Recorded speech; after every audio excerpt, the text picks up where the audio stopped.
Welcome to Deep Dive. I'm your regular host, Desmond Oladimeji. Last week, we started an edition that involved me talking with one of our beautiful sisters in the person of Sister Tosin Oni. She began to share with us her journey through healings, mental and emotional healing, how God has helped her from some of the traumas of her background and upbringing, and how God has given her a new vista and new approach to life. Beautiful episode it was. If you didn't watch last week's episode, I would like to enjoy you to go back and look at it. We will be continuing with the part 2 of what we started last week. Today we'll be focusing on how God took her through the journey of healing. And I'm trusting and believing God that through this edition, the Lord God who took her through the journey of healing will also take you through the same kind of journey so that you will receive healing in Jesus' name. Let us pray. Eternal Father, we believe and thank you for your goodness and faithfulness. As we look at Jesus the Healer part 2 today, we trust and believe you that you visit your people and their lives will never remain the same again. In Jesus' name. Amen. One more time, ladies and gentlemen, I want you to welcome with me to this edition, Sister Tosin Oni. It's so good to be here for the second time. Thank you very much, sir. Hallelujah. All right, so I'm sure we are freer now from what the last episode we had last week.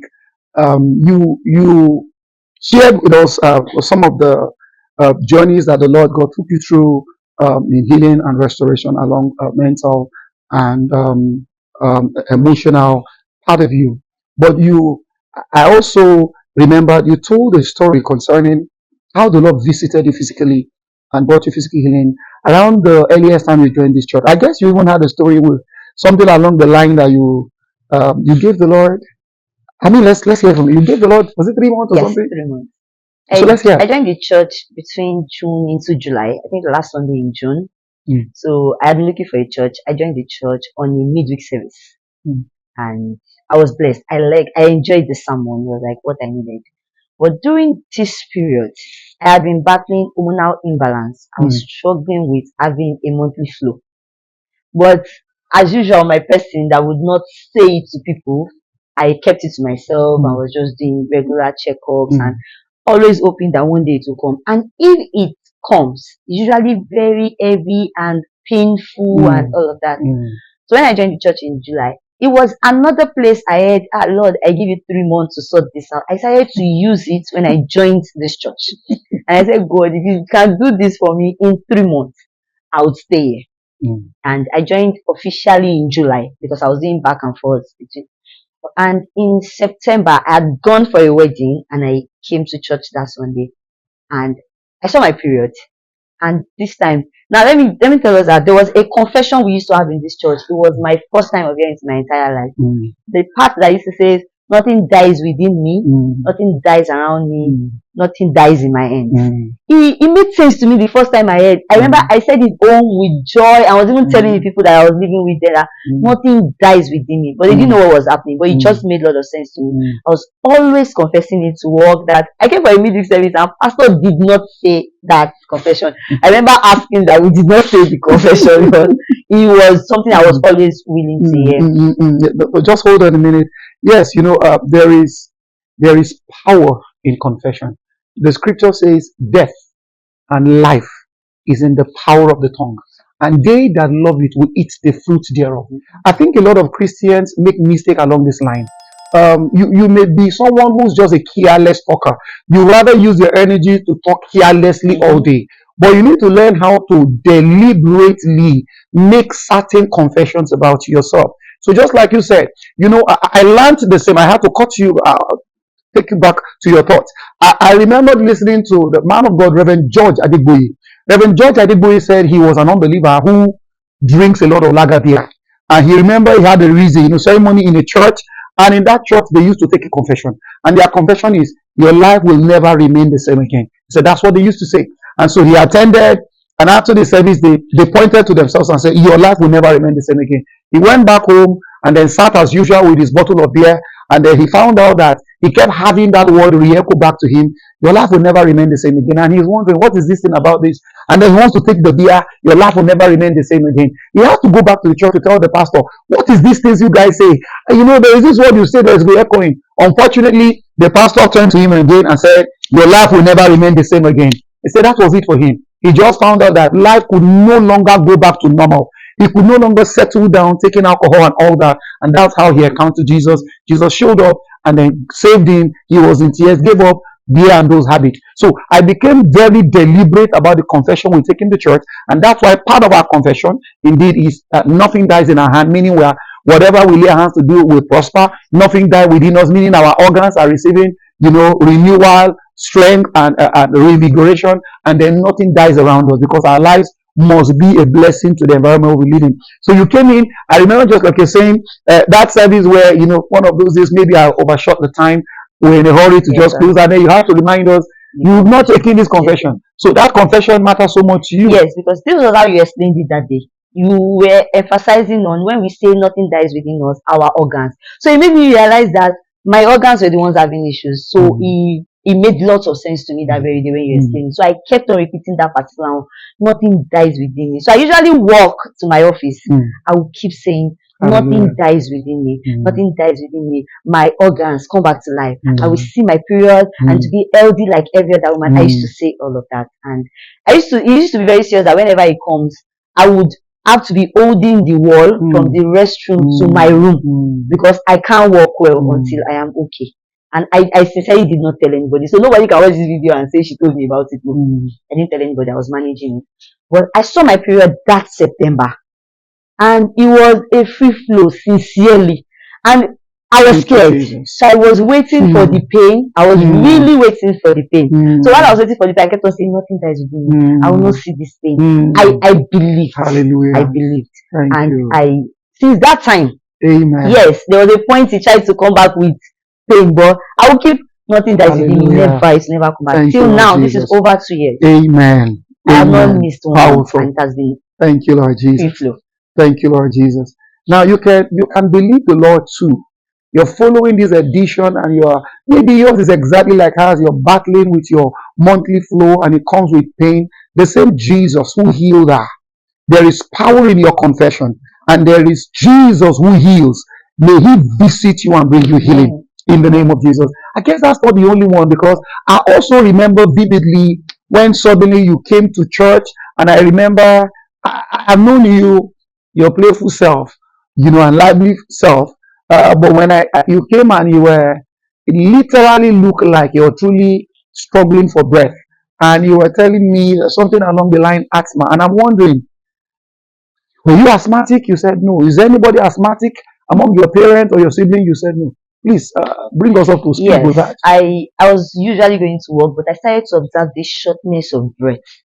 When I want to breathe, I have to stand up from my seat, rush to the restroom, breathe deeply before I can get myself. It happened that my colleagues began to notice. They were the one that even told me to visit the hospital. I'd gone to the hospital that December, and I remember the doctor writing something about blockage in my lungs and shortness of breath, and referred me to a bigger clinic.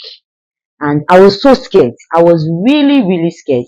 I would sleep in church. I would go to the hospital. It was the same time. I met 2 different doctors in the same hospital. The same results was what they gave me.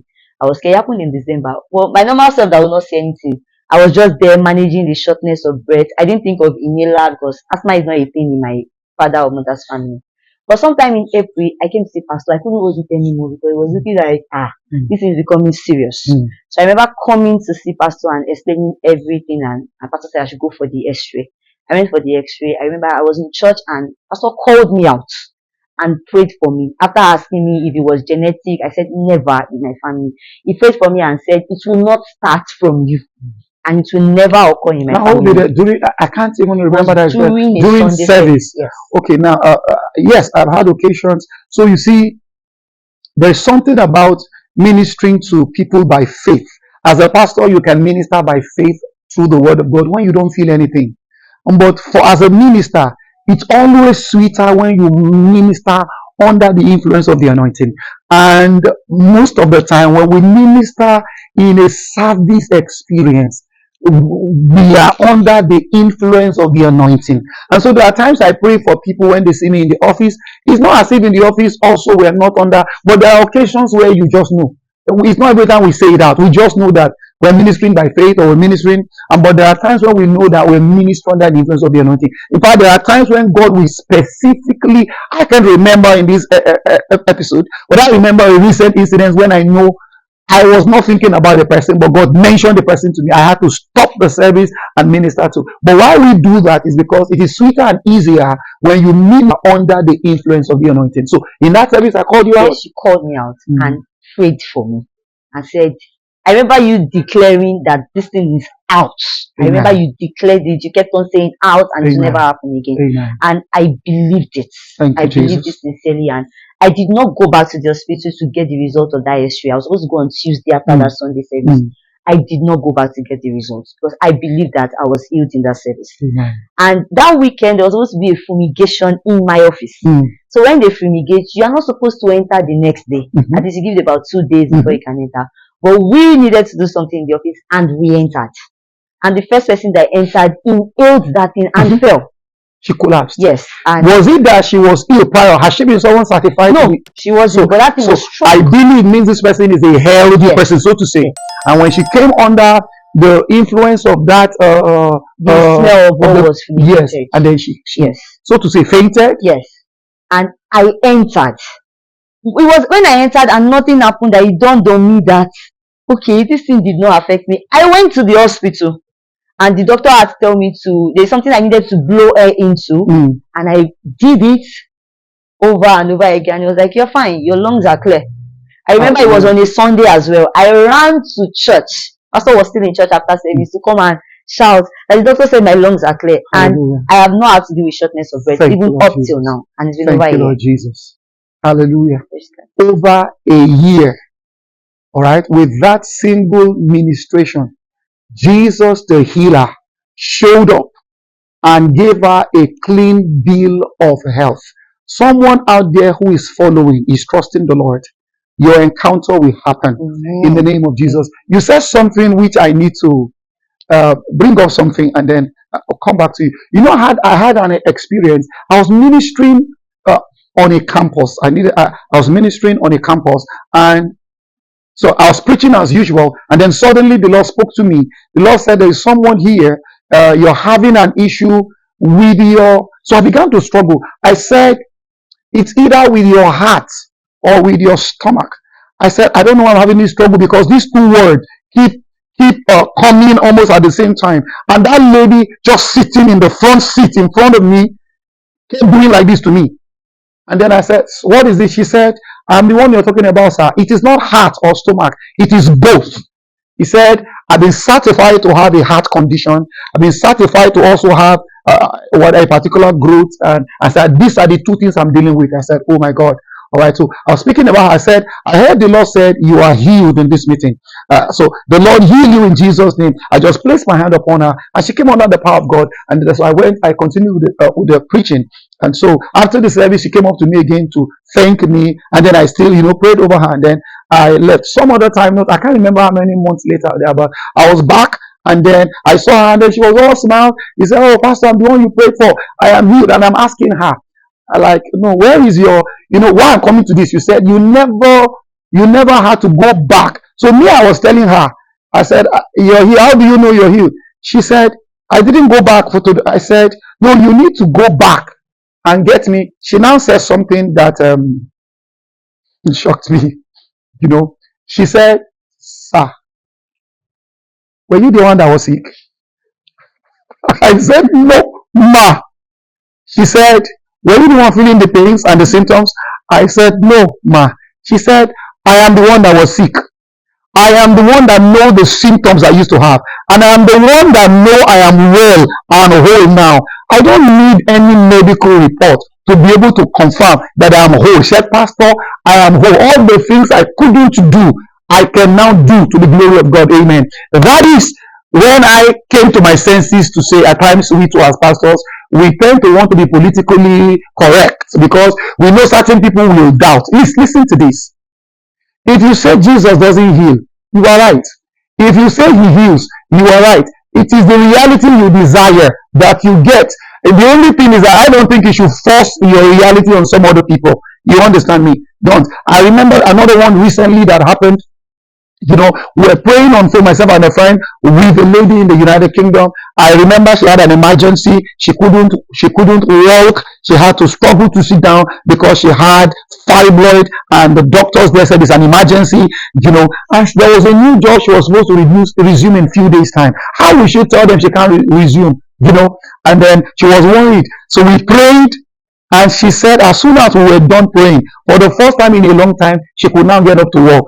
And in that few days, she had recovered enough to resume work without any surgery, happening in her. So my question is, what was the reason why you made up your mind not to go, despite all of those symptoms? I'm sure after prayer was said on you, it wasn't as if instantly you felt relief. So what made you not to want to go back to the hospital? I said, I believe that I was.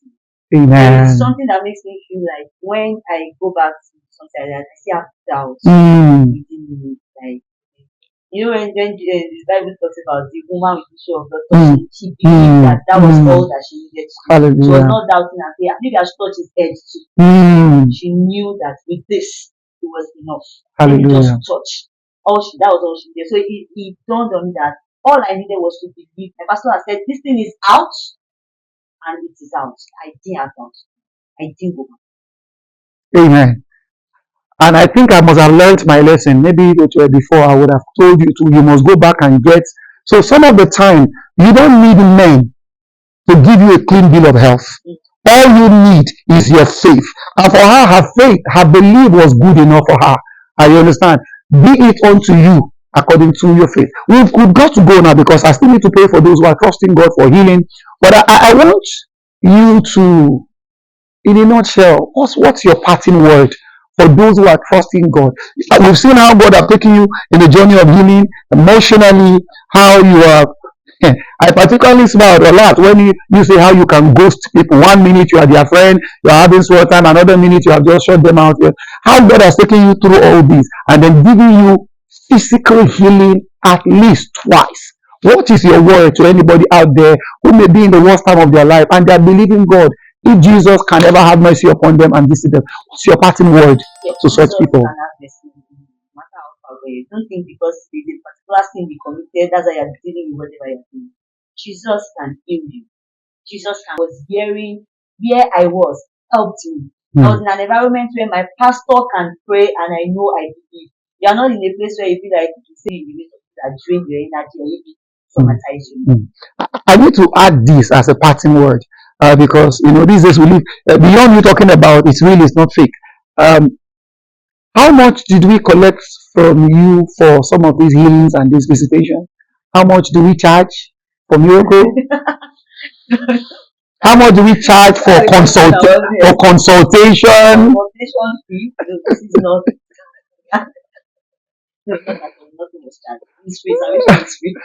Jesus the healer heals for free.